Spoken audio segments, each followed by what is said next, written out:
Bonjour à tous, bienvenue au bulletin d'information à Top News. Au sommaire. Syrie, l'ONU accuse l'État islamique d'exécuter régulièrement des civils en public les vendredis. Le Conseil de sécurité prolonge le mandat de la FINUL. Hezbollah, la victoire de Gaza, un prélude à des triomphes supplémentaires.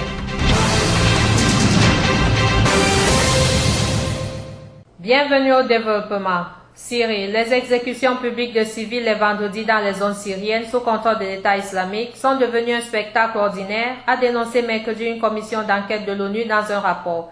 Les exécutions dans les lieux publics sont devenues un spectacle ordinaire les vendredis à Raqqa et dans les zones contrôlées dans l'État islamique en Irak et au Levant dans la province d'Alep, indique la commission d'enquête internationale de l'ONU, soulignant qu'il s'agit de crimes contre l'humanité.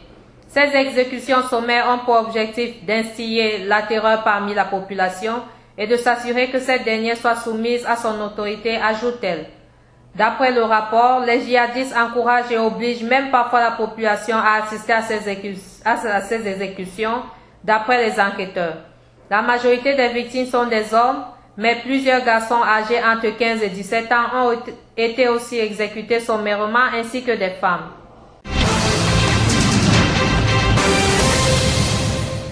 L'ancien otage américain Peter Theo Curtis, libéré dimanche en Syrie, est rentré mardi soir aux États-Unis, a annoncé sa famille aux médias américains. Cet homme de 45 ans, présenté par le gouvernement américain et par sa famille comme un chercheur, un écrivain et un journaliste pigiste, avait été remis à des casques bleus des Nations Unies sur le plateau du Golan dimanche soir, après 22 mois de captivité aux mains du front al-Nusra. Un Américain soupçonné d'être un djihadiste des ultra-radicaux de l'État islamique a été tué dans des combats en Syrie, a indiqué mardi soir la Maison-Blanche confirmant une information de télévision américaine. Nous étions au courant de la présence en Syrie du ressortissant américain Douglas MacArthur M. McCain et nous pouvons confirmer sa mort, a dit dans un bref communiqué la porte-parole du Conseil de sécurité nationale, Kathleen Hayden, le cabinet de politique étrangère de la présidence américaine. La conseillère politique et de communication du président syrien Bachar al-Assad, Boutaina Shaban, a affirmé mardi que la vidéo d'exécution du journaliste américain James Foley remonte à l'année dernière, selon un article du journal britannique The Telegraph. Selon l'article, la conseillère a déclaré lors d'une interview à la radio de la BBC que James Foley n'a pas été tué la semaine dernière, mais en 2013. Seulement la vidéo a été diffusée il y a quelques jours. Madame Shaban a accusé l'Organisation des Nations Unies d'être au courant de la mort de James Foley depuis l'année dernière. D'autre part, selon le journal britannique Times, une société médico-légale affirme que la décapitation de James Foley a eu lieu hors caméra. Une partie de la vidéo sera un montage à base d'effets spéciaux. Liban. Le Conseil de sécurité a unanimement voté l'extension d'un an du mandat de la Force intérimaire des Nations Unies au Liban Sud, FINUL. Le 29 août 2013, le Conseil de sécurité avait décidé de prolonger le mandat de la FINUL jusqu'au 31 août 2014. La FINUL s'était déployée en 1978 à la suite d'une première invasion israélienne. Le ministre des Télécoms Boutros Ghali a annoncé mercredi des mesures afin de résoudre les problèmes liés au réseau de téléphonie mobile. Lundi, M. Raab s'était réuni avec les représentants des deux opérateurs de téléphonie mobile, Touch et Alpha, après les avoir appelés dimanche à discuter des plaintes croissantes des citoyens ces derniers jours concernant les communications sur le réseau de téléphonie mobile.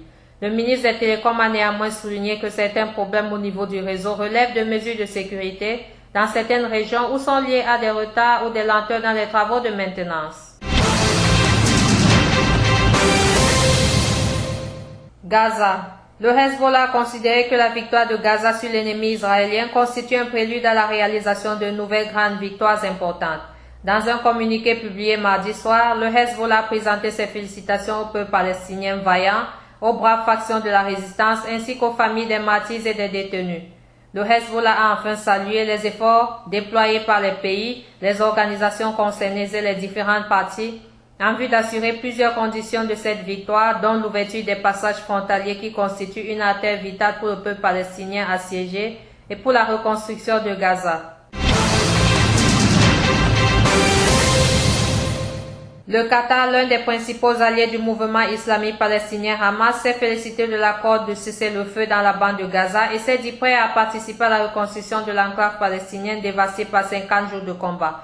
Dans un communiqué publié dans la nuit de mardi à mercredi, le Qatar a espéré que l'accord aidera à mettre fin aux souffrances du peuple palestinien et à réaliser ses demandes légitimes. L'Iran a salué mercredi la victoire des Palestiniens qui a mis à genoux le régime sioniste au lendemain de la conclusion d'un cessez-le-feu qui prévoit un allègement du blocus israélien sur la bande de Gaza. Le peuple héroïque palestinien a créé une nouvelle épopée avec la victoire de la résistance qui a mis à genoux le régime sioniste, a affirmé le ministère iranien des Affaires étrangères dans un communiqué. Cette victoire prépare la libération finale de toutes les terres occupées, notamment Côte, Jérusalem, des mains des occupants sionistes, a-t-il ajouté, en félicitant le peuple palestinien et les dirigeants de la résistance dans une allusion au Hamas et au djihad islamique. Autre titre. Le ministre iranien des Affaires étrangères Mohammad Javad Zarif se rend en Turquie jeudi avant une mi-tournée qui le mènera en Russie et en Europe selon les médias iraniens. En Turquie, M. Zarif doit participer à la cérémonie d'investiture du président élu Recep Tayyip Erdogan. Il se rend le lendemain à Moscou pour rencontrer son homologue Sergei Lavrov et d'autres responsables russes et notamment évoquer le dossier nucléaire iranien. La directrice du FMI, Christine Lagarde, a annoncé mercredi à l'AFP avoir été mise en examen la veille à Paris pour négligence dans une enquête sur un arbitrage controversé en 2008 en France entre l'homme d'affaires Bernard Tapie et la banque Crédit Lyonnais. Interrogée par l'AFP pour savoir si elle entendait démissionner du FMI, l'ancienne ministre française de l'économie a répondu non. Je retourne travailler à Washington dès cet après-midi, a-t-elle précisé. Madame Lagarde avait été entendue mardi par la Cour de justice de la République, seule instance judiciaire en France à enquêter et juger les membres du gouvernement pour des faits commis dans l'exercice de leurs fonctions. Sport. Le ministre des Sports ghanéen Mahama Ayariga a annoncé le 26 août 2014 que le Ghana était candidat à l'organisation de la Coupe d'Afrique des Nations 2017. La Libye, qui devait accueillir la Coupe d'Afrique des Nations 2017, s'est désistée à cause de l'insécurité qui règne dans le pays. 6 ans seulement après avoir organisé la Coupe d'Afrique des Nations 2008, le Ghana veut accueillir une autre Coupe d'Afrique des Nations. C'est en tout cas ce qu'a indiqué le ministre des Sports ghanéen Mahama Ayariga sur son compte Twitter. Le 26 août 2014, je suis heureux d'annoncer que le Ghana va se porter candidat à l'organisation de la Coupe d'Afrique des Nations 2017. Merci à vous qui nous suivez de Beyrouth et aussi en Tunisie. Bulletin présenté par Anna Ekame.